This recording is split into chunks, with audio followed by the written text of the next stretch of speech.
to Germany, well and sound, well rested.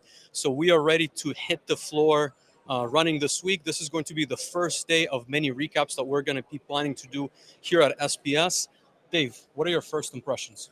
I guess I should say I'm super excited for anyone who has not been to SPS or anyone that doesn't know what the schedule looks like. Today is what we're calling a day zero. So the fairground doesn't officially open until tomorrow morning. And we got to do a little bit of behind the scenes. So the Siemens booth, which is the entirety of Hall 11 that you guys can see behind us and you'll see more of in just a moment, is that they have today is what they call Siemens Day. And I'm pretty sure Vlad and I were the only non-Siemens personnel here. And I know that because we were talking about MTP module type package. And Vlad is like, well, yes, I've got lots of questions. And yes, I would love more information. And then the person is like, and you work for Siemens, right? And Vlad is like, well, no. And she looks at us like, how have you guys managed to sneak in here for that? So I'm going to go ahead and showcase a little bit of what's going on behind us. Vlad, what were your initial thoughts? So we're seeing a lot of the applications that we've discussed over the many conversations we've had on Manufacturing Hub. We've also seen the industrial edge applications that, again, we've showcased a little bit earlier this year on the live application that we did a couple of months ago. I think that there's a lot more that we're still discovering, me and you, Dave, at the Siemens floor. I think there's many very interesting showcases. So there's not only the technologies that ultimately the software or the hardware runs on, but also very industry-specific applications that we've looked at. So what Dave had mentioned was running for the food and bev industry and also for the chemical industry. But there's also a lot of robotics. There's UR robots, there's KUKA robots, and there's Delta robots. So I think there's going to be a lot of really interesting showcases that we're going to be looking at during this week. I also want to re-mention briefly that, Dave, we're doing 2 talks. So we're going to be going live for those talks tomorrow as well as Thursday. But Dave, maybe what are some of the interesting applications that we've looked at that you're excited to maybe dive into a little bit deeper, made a good impression? What are your thoughts?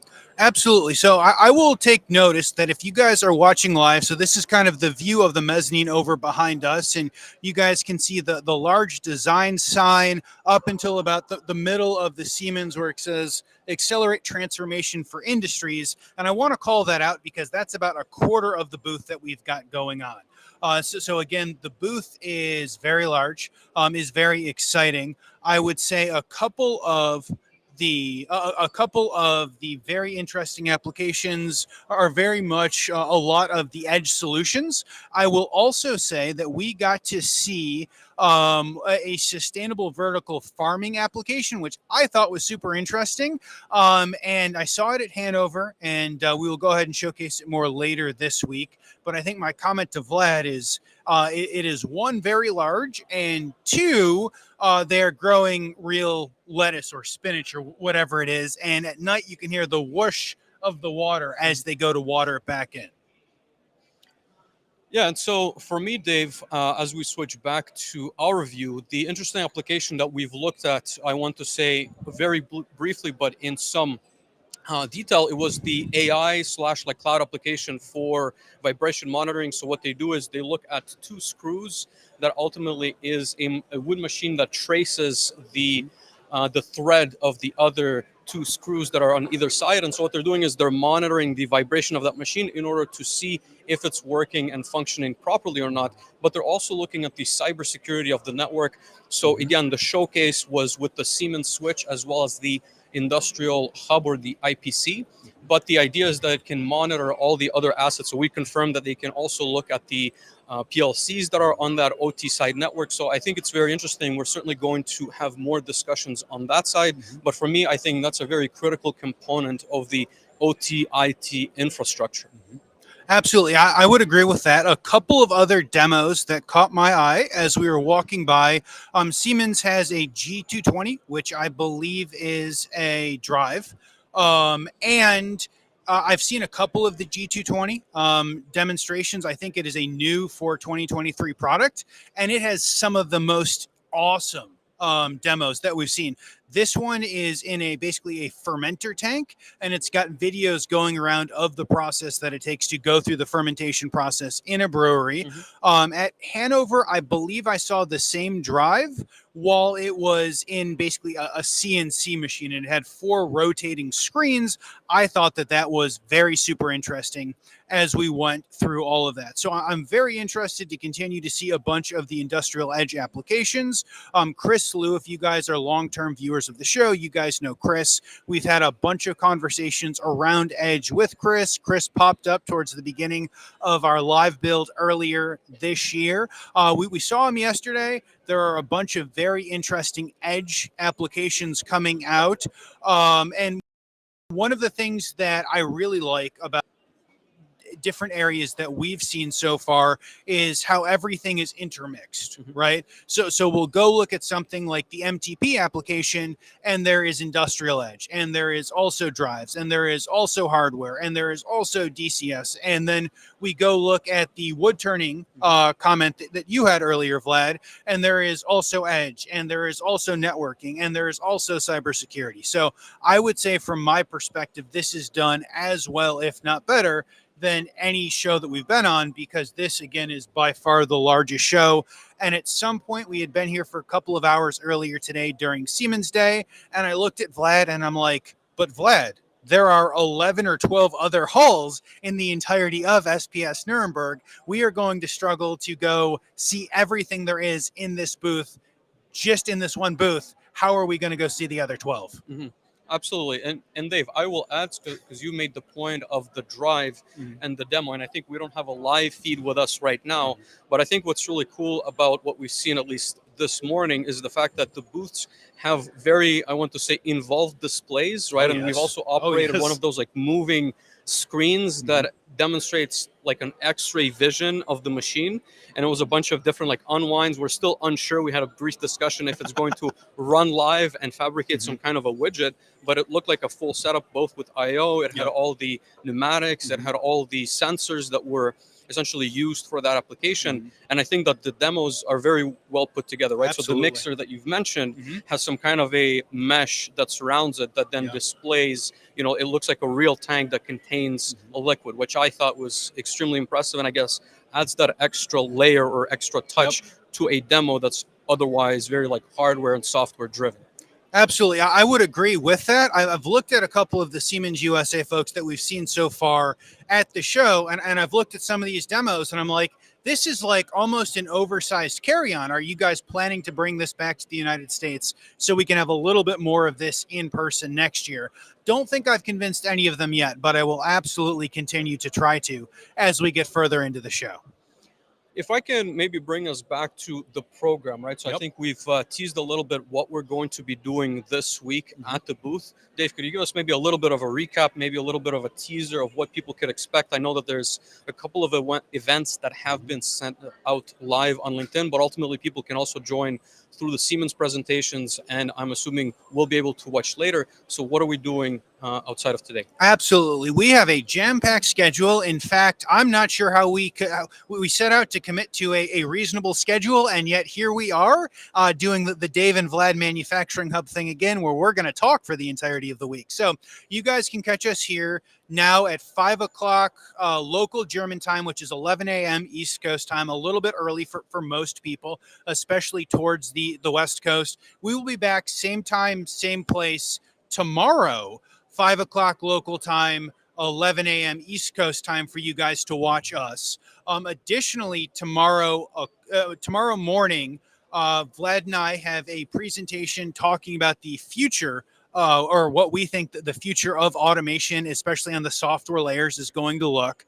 Then on Wednesday, we have Manufacturing Hub live from the main stage, and I'm going to step back and kind of point to the main stage over that way, which is super exciting. The live from the main stage. We've got it at 5:30 local time, 11:30 a.m. East Coast time. We've got Rainer Brem kicking us off. He is the CEO of Siemens Factory Automation over the entirety of it. And we're super excited to talk to him, understand how he got to that position. We're going to talk edge, we're going to talk artificial intelligence, and then we're diving into controls, we're diving into Siemens Accelerator, which is kind of all the new up and coming items. So very exciting about that for Wednesday. And then Thursday, Vlad and I have another presentation talking about how to take hyper-local solutions and apply them to a global economy.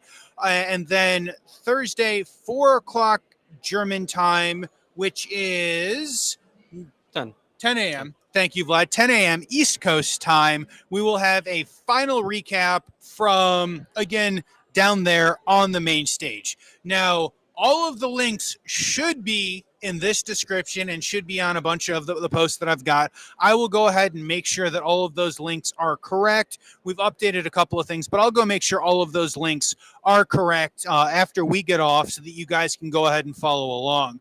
Talking about following along, if you guys want to watch the main stage presentations that Vlad and I are doing, it is on Siemens has an entire SPS webpage built out.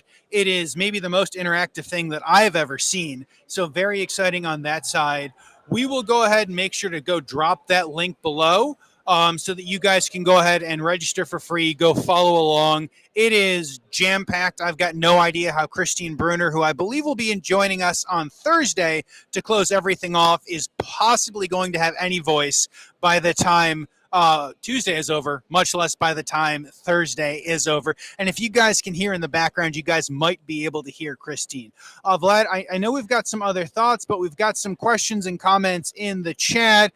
I see a bunch of hey to everyone. So hey, everyone, thank you for being here. Thank you for hanging out. And I will say, if you guys are going to be at SPS, please make sure to go check out Vlad and I. I will be the tall American wearing very bright shirts, and Vlad will have at least one Manufacturing Hub sticker. Talking about stickers, Lewis has a bit of an Easter egg here, or Tim Wilborn has a bit of an Easter egg here. We would like to officially welcome back to the Manufacturing Hub show the Tim Wilborn Controls sticker, if missing Tim and Amber from the show at the moment. Vlad, what else do you have? I think the interesting thought that I have in terms of, I want to say, the industrial automation space is how we're going to be leveraging AI, right? And so I think that we've mentioned one of the applications that was labeled, which was that like screw conveyor that monitored the vibration of the machine. Yep. I know that Siemens is also working on a ChatGPT integration into the programming studio. Yep. And I think we've discussed that at the previous show. We discussed it at Automate, right, but we saw a bit of a preview, and I'm not sure if it was like an actual preview or how close they are to launching it, but I do know they talked about it on the big screen like 4 feet away from us. Yep. So they're calling it Copilot. I've seen a number of different groups come out with a Copilot style application. I think I've seen 2 or 3 of them call it Copilot, and I really like the concept of how can we leverage some of these large language programs. Yeah. How can we leverage some of this ChatGPT style AI? And we could have a very long debate as to if it's really AI or if it's not AI, but we could have a very long debate upon that. We won't today, but we will certainly be asking lots of people on their thoughts and comments in regards to AI and what AI is going to do in this industry. Absolutely. And I would say, like, again, to follow up on that, we had a really good discussion with Clint Bodogen, yep, right? And I think that he showcased a very particular area of AI. So he was using that for cybersecurity, like training and simulation, if you will. And if you want to watch that episode, obviously that was during the month of October, Cybersecurity Awareness Month. But I think what's interesting, and I think the question on, to some extent, on everybody's mind, at least for me, is how can we apply this in order to either, program maybe PLCs, maybe edge solutions, maybe we can use it to analyze data.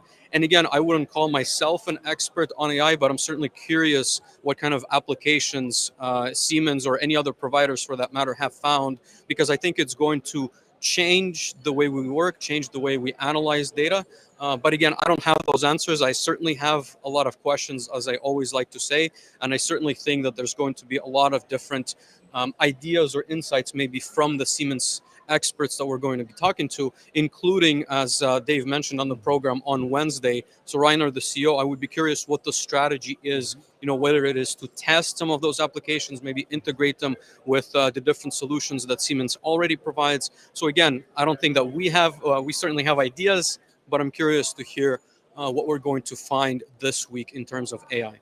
Absolutely. And I think that we would almost be negligent if we don't go slightly off script to talk about some of the other things, because again, this is, 1/10 or 1/5 of the entirety of SPS Fair. So I'm excited to see what other groups are doing when it comes to process. Benson Hoagland of Opto22. We know Benson is going to be here with Opto22. We know there's a Codesys booth because we know Benson is going to be with the Codesys booth. He's also going to be with the group at Inductive Automation. So we're excited to see Benson. It has been a bunch of years since I've actually seen him in person, despite talking with him an awful lot. Kai Hennings of ePlan is going to be here, I think maybe tomorrow, to come hang out with us in the Siemens booth early tomorrow morning. And then I would say almost anyone who is anyone, including Beckhoff and 𝐷𝐿𝐲 and basically all of the major brands, are going to be at some point of the SPS Fair. I'm excited to go check out a little bit of it. I think Vlad and I are going to go carve out a couple of hours and do a mad speed run. And if it's like my experience at Hanover, Vlad, we're going to see like 2.5 other halls and be like, wow, there is so much to do here. I wish we had 2 weeks to explore it all. I will say on that note, Dave, if anyone in the audience or who is looking at this recording later has any questions for us, I've already talked to a number of integrators and end users that asked me, at least, or both me and Dave, to explore some of the applications. So if you guys have anything specific that you would like for us to cover, we will certainly do our best to fit those questions in. Again, as we always say, we want to bring every insight possible, but ultimately on the tech side, I think we're going to be doing a lot of conversations and kind of learning ourselves as well. So we're not going to commit to absolutely everything. But if you guys have any questions, make sure to send them to me and or Dave, primarily through LinkedIn. Absolutely, Vlad. I'm going to go take a peek. I think we've got a bunch. We've got, I don't see who it is, guys, but someone on LinkedIn is saying Christine Bruner is great. We are super excited to have her on the floor. We've got some people saying that they will see us soon. I don't see any particular questions. I see Hank. Hank, well, hi, good morning over there. But no, a bunch of people in the chat and the comments. I don't see any particular questions. And Vlad and I have generally promised to do something that we almost never do, and attempt to do this in 20 minutes. I'm not sure Vlad has ever successfully done any speaking within the 20-minute time frame in at least his and my combined career, but we're going to do an awful lot of it today. Any last thoughts before we say goodbye? No, I'm absolutely excited, again, to dive into the applications, some of which we've already talked about, but again, hopefully to learn a bit more from the experts we're going to talk to, and then some of the applications that we've never really seen or are being announced as of this week. So really excited. I think it's going to be a great 4 days, packed with different conversations, packed of different presentations. I think it's going to be great. Looking forward to it. Absolutely. I agree. Everyone, thank you for coming and hanging out with us today. If you are in Europe or are going to wake up super early, come check out our first main stage presentation tomorrow at, I think, noon or 1:30. Again, we'll drop those links below. Follow us along for this week. We are super excited to do some exploring and to take you along with us. Until tomorrow, we'll talk to everyone soon. Thank you. Bye-bye.